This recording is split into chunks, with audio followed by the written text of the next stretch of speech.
Hi guys, in this video I'm going to show you how you can download YouTube Create app. So before getting into this video, must subscribe to our YouTube channel and click on the bell icon.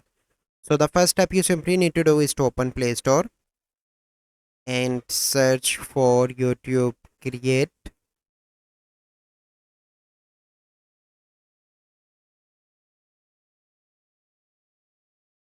and hit enter.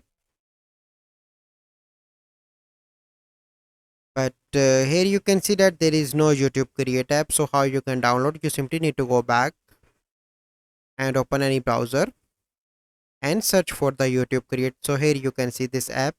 You simply need to click on this install. So once you click on that, the app will be downloaded.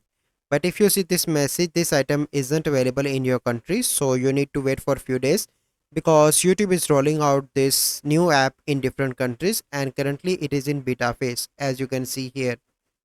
So you need to wait for a few days. So this is the process. I hope you find this video helpful. If you find this video helpful, must like this video, subscribe to our YouTube channel for future videos. We'll see you in the next video. Thank you. Have a good day.